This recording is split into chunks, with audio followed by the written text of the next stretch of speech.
Thank you, God, for the opportunity to make another video. Welcome back to the Money Pot channel. In this video, I will be exploring and looking into this question of could the United States be facing or entering a recession? Let's get into the video. Are you okay? Are you okay? If you are an investor like I am, and you have money in the stock market or in the crypto market, you may be wondering why the markets are down. We see that the crypto market is down, and we also see that the stock market is down as well. And why are investors pulling out of their positions and stock prices are plummeting and crypto prices are going down as well? Why is this happening? Could we be entering a recession?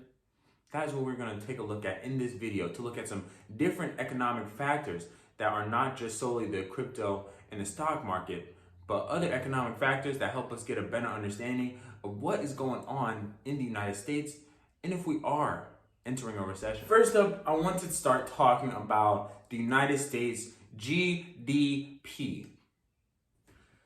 GDP is the total monetary or market value of all the finished goods and services produced within a country's borders in a specific time period. As a broad measure of overall domestic production, it functions as a comprehensive scorecard of a given country's economic health. And here is a great formula to better understand how GDP is calculated and what makes up GDP, essentially. So first, you see we have personal and public consumption. We have government expenditures. And then we have public and private investment. And then in the parentheses, we see exports minus imports. And that is what equals our GDP. And excuse me, are you liking the video? You like that? You like that? Well, make sure you like the video. I will continue to put out more content here on a regular basis. So make sure you turn on those post notifications and don't miss anything that I'm putting out here on the Money Pot channel. And we see this article here by CNBC. The United States GDP fell out at 1.4% in the first quarter. Some of the key points in this article, it says analysts expect a 1% gain. There was a decline in fixed investments, defense spending, and the record trade imbalance weighed on the growth. We see consumer expenditures rose 2.7%, but that came amidst a 7.8% increase in prices. Now let's get into talking about these factors with GDP. So some of the bigger factors that played a part in our decline in the GDP in this first quarter were as follows. There was a decline in fixed investments given, whether that's with private companies or public companies. There was a decline in the amount of fixed investment and the amount of money that they were putting towards their fixed investments. Next, there was a decline in defense spending.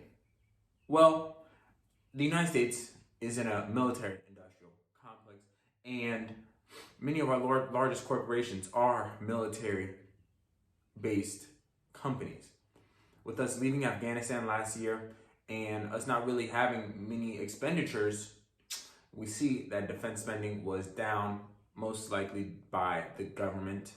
So that played a part in our GDP falling. And then lastly, we see a record in the trade imbalance continuing to grow. Trade imbalance is essentially, with us, what we are experiencing is we are bringing in too many imports and not creating enough exports. We have way too much of a reliance on other countries for our goods, and that is creating a trade imbalance, which also is decreasing the value of the dollar. Now we know that here in the start of quarter two, the Fed did have a rate increase, which basically affects how companies are, borrowing money, as well as how the Federal Reserve is giving out money. But we see here that plan was aimed at slowing growth. In regards to the interest rate increase, this has an effect on consumption and rising of prices.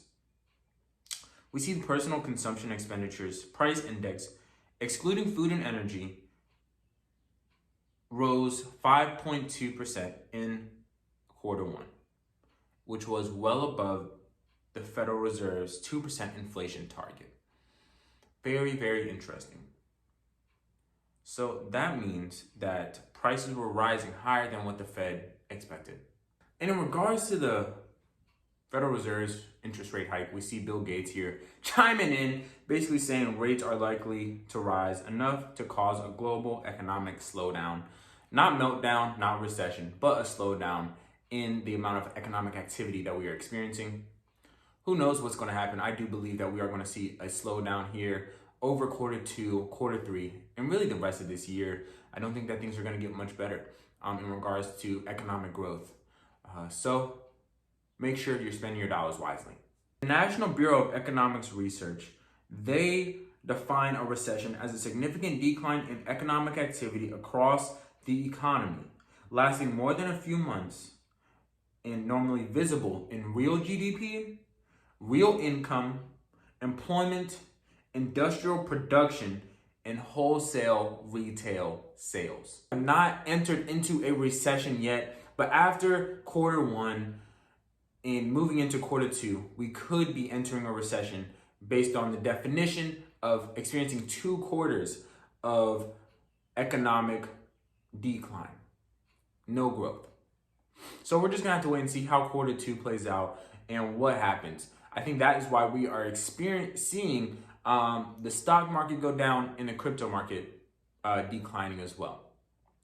We need to keep our eyes and our ears on, what investors are doing, what the government is doing, mainly the Federal Reserve, and be just understanding of what is going on in the world in regards to economics. And then we see here later on in the article, economists still largely expect the US to skirt an outright recession, but risks are rising. We see Goldman Sachs, they see about a 35% chance of negative growth a year from now. 35%, that is a lot. That is a huge amount. And then Deutsche Bank sees the chance of a significant recession hitting the economy late in 2023 and early 2024. And then it goes on to say that the Fed needs to clamp down on having a tighter grip on inflation. Here on this graph, we see the rate at which inflation is occurring and what we are experiencing. In April of 2021, we're at a 4.2% inflation rate. In March of 2022, it was at 8.5%. It has doubled over the past year. And what do you all think? Do you think that we could be entering a recession here after Q2 and Q3? Drop in the comments below and let me know what you think. We know that we're going to be experiencing food shortages, mainly because of the war in Ukraine and the amount of fertilizer they produce there, as well as wheat and corn. And with that affecting the European nations, that is going to affect us here in the United States as well. I just said it earlier on in this video, but we have a trade imbalance, which makes us more reliant on other countries. Because of the war in Ukraine, we are going to be experiencing all the effects because we have become more reliant on other countries for our goods. Not good. Not good. Really today and, throughout this week and, as we get into May, it's going to be important to understand the economic indicators that are coming out and to have an understanding and just to be looking at them and comparing them to last year's performance in May and the years before that to really see if we are slowly going into a recession here in the United States. Because it has not been longer than a few months that we've been experiencing a rise in prices and gross domestic product has been falling quarter by quarter, it's really hard to tell if we are entering into a recession or not. But my antennas are up. And I'm looking for as much information as possible to get a better understanding, get a feel of what we are entering into. So as we continue to get more data, make sure you stay tuned to the Money Pot channel. Turn on those post notifications because I will be talking about all of the data and the findings that we are experiencing here in the world. So I hope that this video is informational to you and it was able to get you starting to think about what would happen, what could happen if the United States does go into a recession, and how are you going to plan for it for you and your family and your loved ones.